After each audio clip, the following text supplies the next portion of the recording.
Hello student, आप लोग का बिलियन स्टडी में स्वागत है। आज आप लोग को क्लास 10 के अम्ल क्षारक एवं लवण पढ़ाए जा रहे हैं। तो आज हम लोग क्या पढ़ेंगे?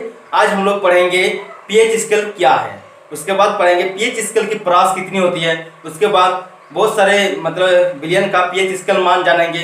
तो चलिए पढ़ते हैं पहले पीएच स्केल क्या है। तो हम लोग जैसे कि जानते हैं कि हम लोग अम्ल क्षारक एवं लवण क्लास 10 का चैप्टर नंबर 2 पढ़ रहे हैं। तो पहले पढ़ा चुके हैं, बहुत सारे वीडियो देख लीजिएगा अभी तक नहीं देखे हैं तो यह पीएच स्केल क्या है? किसी विलयन में उपस्थित हाइड्रोजन आयन की सांद्रता ज्ञात करने के लिए एक स्केल विकसित किया गया है जिसे पीएच स्केल कहते हैं। मतलब किसी विलयन में उपस्थित हाइड्रोजन आयन की मतलब H+ आयन की सांद्रता को ज्ञात करने के लिए एक स्केल बनाया गया है जिसका नाम है पीएच स्केल। पीएच स्केल में क्या होता है कि पेज सिंपल भाषा में हम लोग यदि समझेंगे तो क्या होता है, जो है किसी विलयन में उपस्थित अम्लीय लक्षण और क्षारकीय लक्षण को ज्ञात करने के लिए पीएच स्केल का निर्माण किया गया है। यानी यदि H+ आयन की सांद्रता कम होगा तो वो ज्यादा अम्लीय होगा। यदि H+ आयन की H+ आयन की सांद्रता यदि ज्यादा होगा तो अम्लीय होगा। यदि H+ आयन की सांद्रता कम होगा तो वो क्षारकीय होगा। ऐसे पीएच स्केल की परास यदि आप लोग को पूछा जाएगा पीएच स्केल का परास कितना होता है तो आप लोग बोलिएगा पीएच स्केल का परास, पीएच स्केल का परास 0 से 14 के बीच में होता है। यदि कैसा होता है, यह है पीएच स्केल 0 इधर जो, और यदि किसी विलयन का मान 7 रहेगा मतलब 7 रहेगा तो उस विलयन का पीएच मान, और वो विलयन पीएच मान कितना होगा 7 यदि रहेगा वो विलयन उदासीन रहेगा, ना अम्लीय लक्षण पर दर्शाएगा ना क्षारकीय लक्षण। वो खाने में क्या उदासीन रहेगा, वो ना अम्लीय लक्षण का रहेगा ना क्षारकीय लक्षण का, वो क्या रहेगा, वो विलयन उदासीन रहेगा। यदि पीएच स्केल का मान 0 से 7 के बीच रहता है तो किसी विलयन का अम्लीय लक्षण को दर्शाएगा यदि अम्लता को, और यदि 7 से 14 के बीच रहता है तो क्षारकीय लक्षण को दर्शाएगा। मतलब कि H+ आयन की यदि किसी विलयन में ज्यादा मात्रा रहेगा तो वो अम्लीय होगा।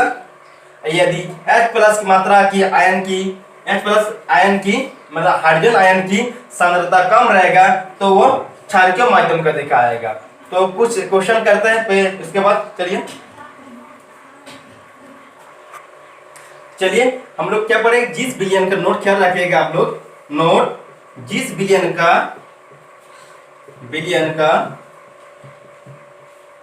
पीएच मान 7 होगा वो विलयन उदासीन विलयन कहलाता है। उदासीन विलयन कहलाता है।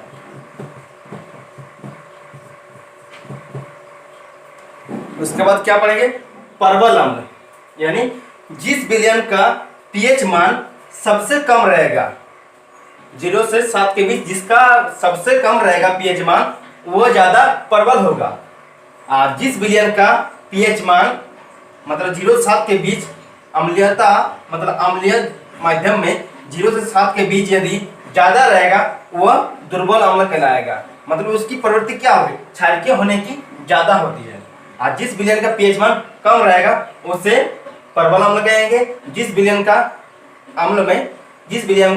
पीएच मान ज्यादा रहेगा उसे क्या कहेंगे, दुर्बल अम्ल। उसी तरह क्षारक में क्या होगा, क्षारक में परवल क्षारक और दुर्बल क्षारक होता है। दुर्बल क्षारक क्या होता है, परवल क्षारक में जिस विलयन में मतलब H+ आयन की मात्रा कम होगा, पीएच मान जितना अधिक होगा क्षारक में वो उतना परवल क्षारक, वो उतना परवल क्षारक होगा, परवल क्षारक होगा। जिस विलयन में पीएच मान क्षारक में 7 से कम होगा उस विलयन का मतलब क्या होगा, वो दुर्बल क्षारक होगा। मतलब जैसे पीएच मान किसी 7 मतलब दिखा देते हैं 8 है और पीएच मान किसी विलयन का 10 है, तो कौन ज्यादा दुर्बल होगा?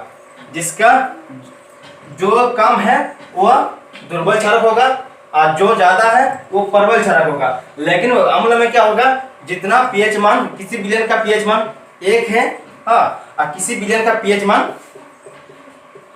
5 है, तो इसमें क्या होगा, इसमें जितना कम होगा वह उतना प्रबल होगा और जितना ज्यादा होगा उतना वो दुर्बल होगा।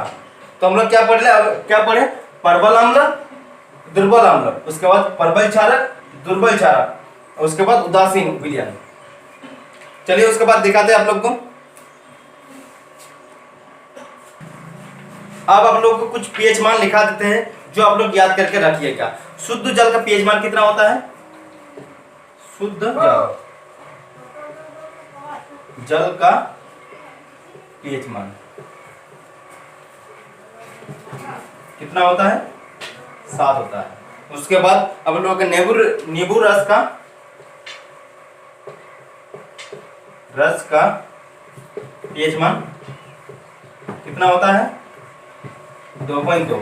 जो शुद्ध जल होता है वो उदासीन होता है। नींबू रस का पीएच मान कितना होता है? 2.2। उसके बाद क्या होता है, रक्त का पीएच मान, जो हमारे शरीर में रक्त है उसका पीएच मान कितना होता है? रक्त का पीएच मान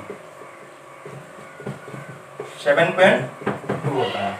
उसके बाद आप लोग को दिखाते हैं मिल्क ऑफ मैग्नीशिया, इसका सूत्र लिख देते हैं। मिल्क ऑफ मैग्नीशिया कहते हैं, ऑफ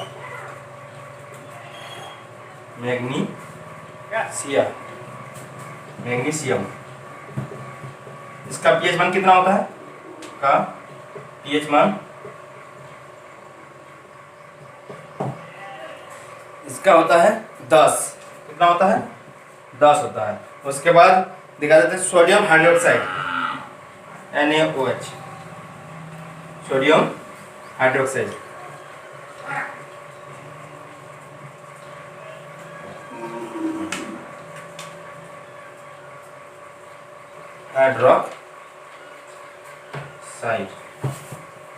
इसका पीएच मान कितना होता है?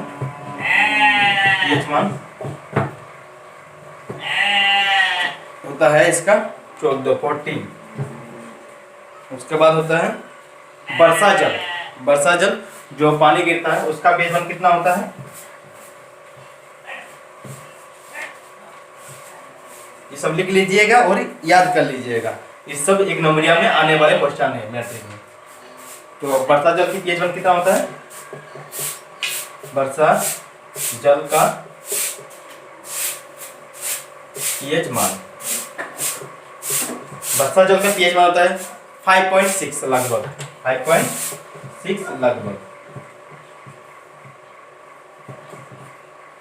कितना होता है? तो हम लोग पढ़े कि शुद्ध जल का पीएच मान 7 होता है, मतलब वो उदासीन होता है शुद्ध जल। जिस विलयन की पीएच मान 7 से कम होता है उसे क्या कहते हैं? अम्लीय विलयन।